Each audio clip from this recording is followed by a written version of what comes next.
Hi,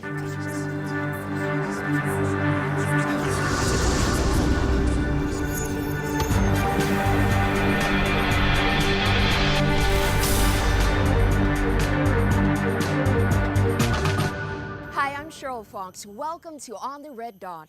It's the second episode of our new series, Friends for a Better World. We meet young Singaporeans with a dream to change the world, taking their social enterprises abroad while making friends in the process. Up next, you'll get to meet a trio of young changemakers who are bent on making a difference in rural India.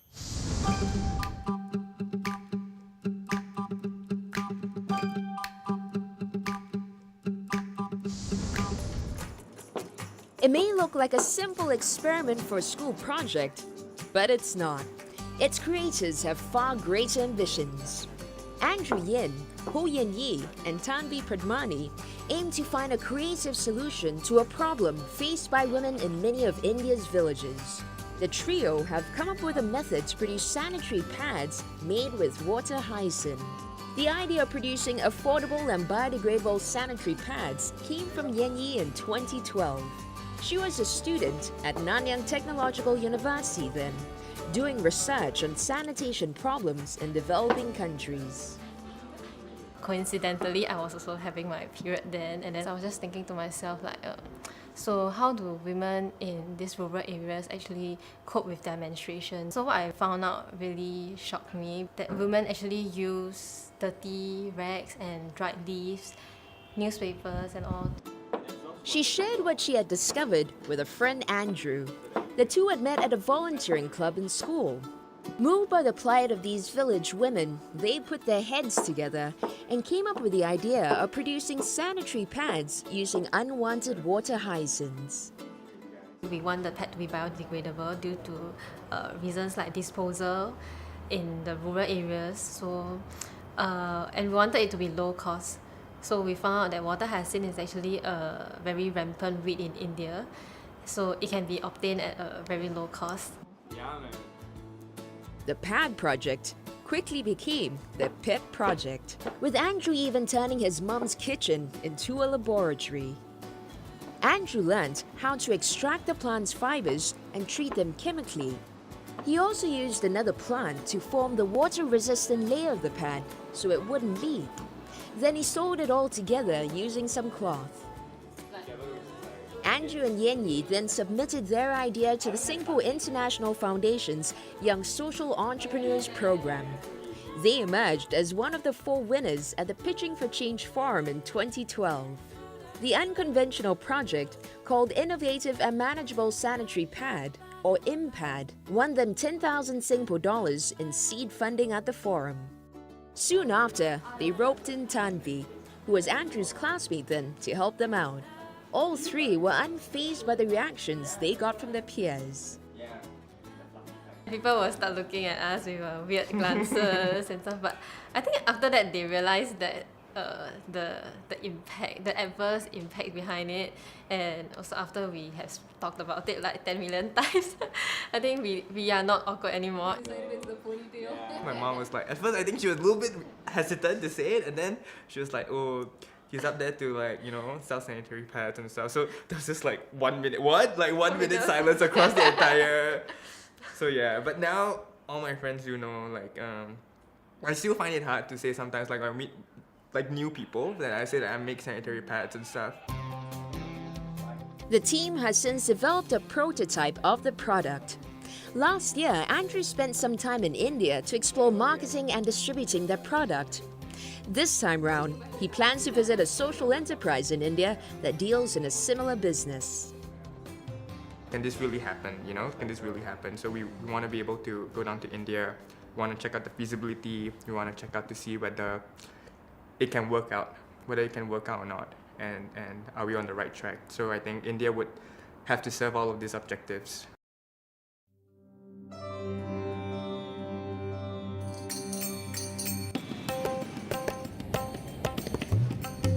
India, home to 1 billion people, the place that holds the answers to all of Andrew's burning questions about his project. He only has 9 days to gather the information he needs, and he plans to use them well. He's decided to kickstart his journey with a study trip organized by the Singapore International Foundation here in Mumbai, designed solely for young budding social entrepreneurs like Andrew. It doesn't take long for Andrew to get to know his fellow participants. Like Arvind Tang and Timothy Low, founders of Quartz Initiative, which specializes in training youth leaders. Today, the group will meet one of India's largest mentoring organizations, the Magic Bus.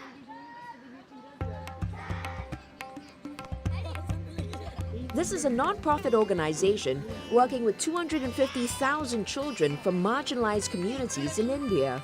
It aims to reach out to slums through sports, using its 8,000 mentors.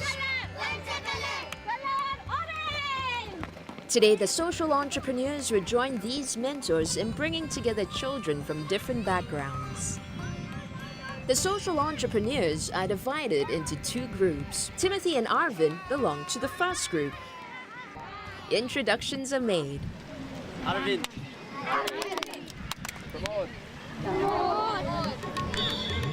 And the games kick off. It resembles a soccer game where the kids kick a ball through an open space that contains obstacles, while other children try to distract them. Very entertaining, but it's not all just fun and games. The children learn that the game is merely a metaphor for life. The goal is school, and the cones are obstacles blocking the child from benefiting from an education. The children realize that just as they need to find a path to score a goal, they must make their way to school every day, no matter what hardships stand in their way. It's definitely an inspiration to what Magic Bus has done because it shows us how we can solve social problems in a very acute manner from ground up. And this is where I can draw insights to my own social enterprise in Singapore. Meanwhile, nearby, Andrew is also entertaining his own group of school kids. They take to him immediately and are curious to know more about him. I like your cat. I like this cat. You like my I cat? like this magic bus. You like Magic Bus? It's an eye-opener for Andrew. We were just asking random questions like, oh, how are you? Where do you go to school? Do you like Magic Bus? Do you like playing football? Just ask them questions, and I think because I think they don't get to use English very often. So whenever they have the chance to use English, they will just leap onto it. It was an eye-opener not just for the local kids, but for Andrew as well. Coming up, we follow Andrew and the rest of the youth entrepreneurs as they embark on a learning journey like no other.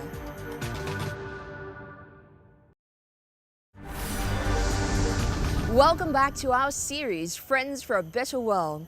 In this segment, our budding social entrepreneur Andrew continues with his journey in Mumbai, gleaning information about the lay of the land and secrets to what makes social enterprises thrive there. It's the start of a new day, and the youth entrepreneurs are off to catch a lesson in business pitching, essential if they plan to expand their initiatives. The class is at a Social Sciences Institute in the heart of Mumbai.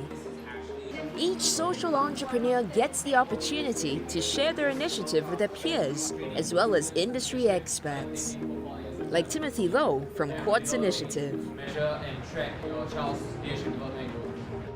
After his presentation, the class gives him feedback about his pitch and how to improve it. The youths then get broken up into teams, and a consultant is assigned to each team as a mentor. An hour later, the teams regroup and get a chance to re-pitch. It was certainly an eye-opener for Timothy. I learned that social enterprises have to pitch in a pretty different way than how conventional businesses pitch. And it was a great session for us because we learned about how to deliver a pitch with social impact rather than just with financial returns. The learning doesn't stop there. The next day proves to be a highlight for many. The social entrepreneurs get to witness a hidden side of urban India, the Vari slum. Made popular by the hit movie Slumdog Millionaire, it's Asia's biggest slum. It lies on prime property right in the middle of Mumbai and is home to more than 1 million people. A city within a city. It's a labyrinth of narrow, dirty lanes, open sewers, and crammed huts. It's also home to more than 10,000 enterprises. formed by enterprising slum dwellers. At some point, this slum has to be self-sustaining by itself, and like having 10,000 industries, that might be too little for a slum which is just so populous and has so many people. You even get schools, hospitals here as well. So yeah, 10,000 might be too little actually. Enterprise is everywhere.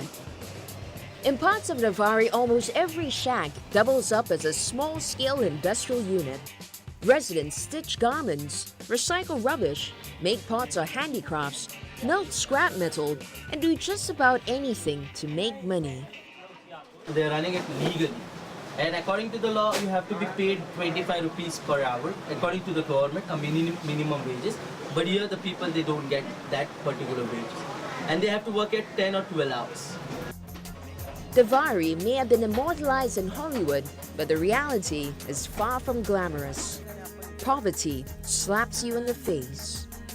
But despite the low education levels, substandard housing, and intense overcrowding, the slum dwellers here share a will and determination to bring about change. One person told me before that the hardest thing in India is just life itself, and I think that's just the way people operate over here. It's just that people are just very motivated to work very hard. You'll see everywhere recyclings are going on. So plastic is a huge amount is recycled here. So you can see down over here, the crushed plastic. These pellets will later be sold in bulk back to larger industrial users in India. Most of these products are made in tiny manufacturing units spread across the slum and sold in domestic as well as international markets. The annual turnover of the business here is about $650 million a year. But it's the spirit of its inhabitants that impresses Andrew the most. Did you grow up here? I used to live here for a couple of years. 7 years I live in this slum, but I worked hard in education. Working hard means I was hungry about the opportunities, about the education. So made sure I get a quality of education. Try to watch a lot of Hollywood movies and now speaking English. That's my story. His is one story that many children born and bred in the slum hope to emulate. As businesses continue to expand, Navarre has become a community linked and supported by entrepreneurship.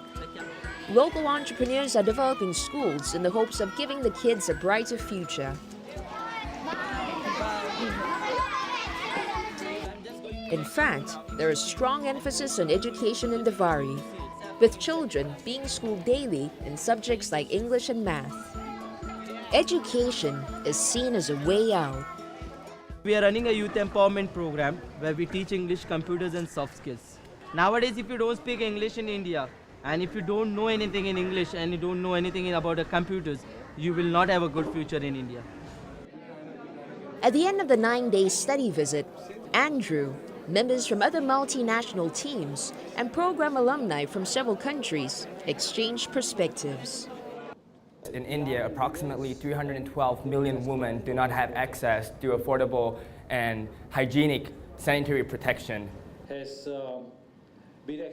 are a lot of aha moments, and also, more importantly, there are a lot of that, wow, that's really inspiring. I'm going to bring that home right now.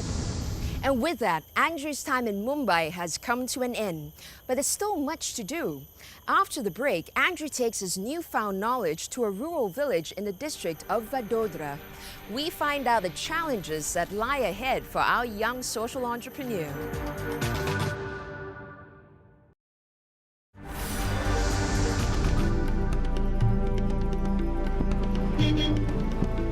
The flight from Mumbai to the district of Vadodara is 2 hours. It takes another 4 hours to get to the village Andrew needs to find. He didn't get much sleep the night before, but he's unfazed. Andrew is on a mission. He's on his way to meet his friend and business partner, Sumbadi Ghosh. Don't like that.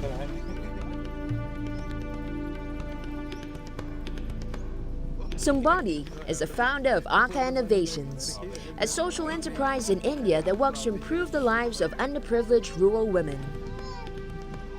Sumbadi's social enterprise is similar to Andrew's. It provides quality menstrual hygiene products at low cost. They met at an entrepreneurial event in Singapore in 2014. It wasn't so much impact that caught Sumbodi's attention, but more of Andrew's determination and drive. Especially after he learned how Andrew tried to grow water hyacinth in his mom's kitchen. Once I told him that, he stood up and gave me a hug and be like, you know, it was nice. Like it felt like validation. There's so many people who talk about social entrepreneurship. To work in that kind of an extremely constrained environment, to be able to stay focused and do it for more than a year and a half, I think that shows an incredible amount of commitment. And that was very impressive for me. Like, here was a guy who was 24 years old and doing it. Like, I just had to give him a hug. So in India, we understand 2 minutes is 5 minutes. Sumbodi then decided to take Andrew under his wing and invited him to India. Andrew took up his offer and met Sumbodi earlier this year in March to learn more about Arka Innovations. Soch rahe ho. Soch rahe ho. Soch rahe ho. Soch rahe ho. If I look at Impad, if I look at Andrew, he was probably 10% of his journey done in the first stage. To get from that stage to the execution level, it would take him 4 to 5 years. A 2011 survey by AC Nielsen found that only 12% of women in India use sanitary pads. Usage in rural areas is far less, at around 2 to 3%. Women don't just use old rags, but other unhygienic substances such as sand, leaves, and even ash. Sumbodi has since revolutionized menstrual health for rural women in developing countries by coming up with a simple machine that they can use to make cheap sanitary pads. Sumbodi and Andrew then decided on a partnership. After all, they both had the same goal, to provide affordable sanitary pads to women in rural India.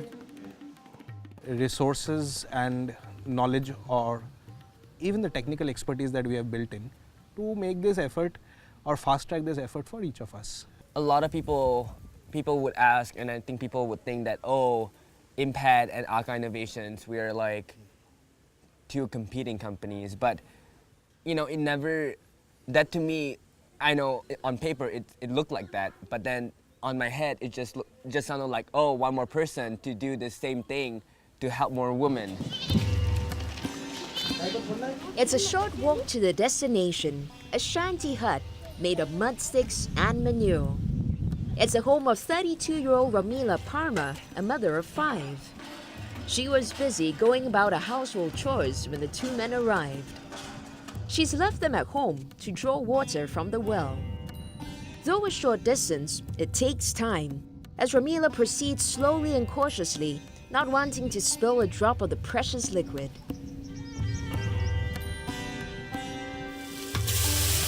After that, she starts to prepare lunch, one of her many daily chores.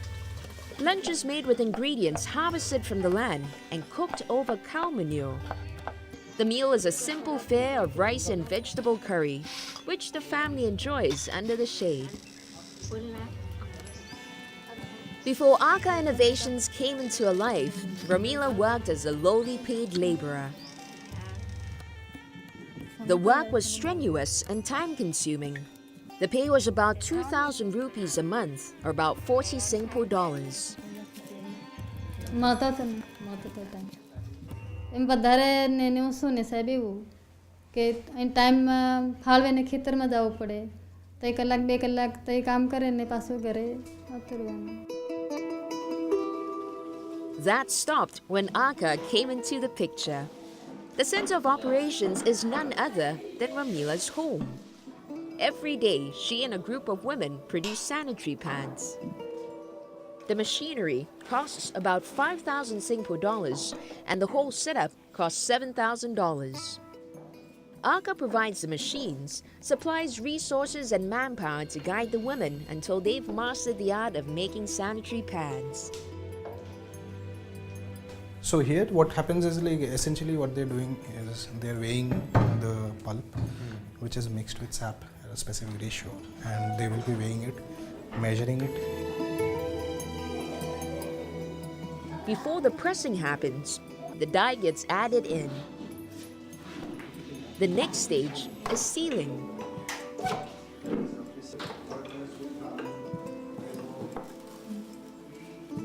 After that, a woman fastens the top layer with glue. Watching the activities, Andrew is curious to find out more about somebody's manpower, or rather, women power. So we usually operate 2 shifts in a day. So that's 10 women getting employment directly from this production unit. Okay. Now these are direct employment for production purposes. So each of these women will earn roughly around between 3,000 to 5,000 rupees per month. That's how much the earning is, which is at least 50% more than what the they would normal. have otherwise been able to get. Yeah. The machine uses mainly agri-waste, such as banana fiber, bamboo, and water hyacinth to manufacture the sanitary pads. Every day, the women produce about 1,000 pads. This adds up to 20,000 pads in a month. The pads are sold to schools, shelters for girls, and village women entrepreneurs who then distribute the pads to their own community in rural India. Somebody hopes to produce about 1,600 of such pads daily, but not until the women have gotten the process down pat.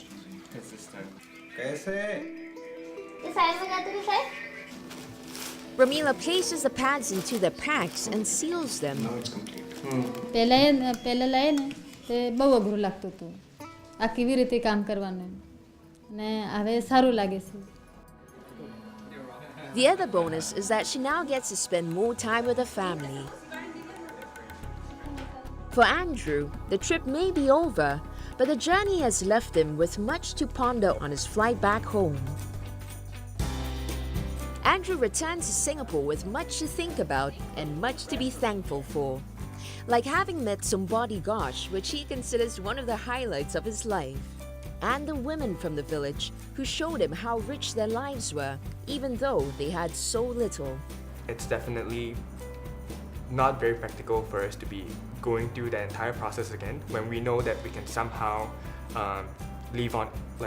continue to live through ACA to keep the essence of impact going on. It's a bittersweet ending for the trio, but that sadly hasn't dampened their spirit for doing good. If you'd like to relive their journey, just head over to these websites and you'll be able to watch our show online. Next week, we'll be meeting more young Singaporeans who are trying to make a difference abroad while making friends in the process.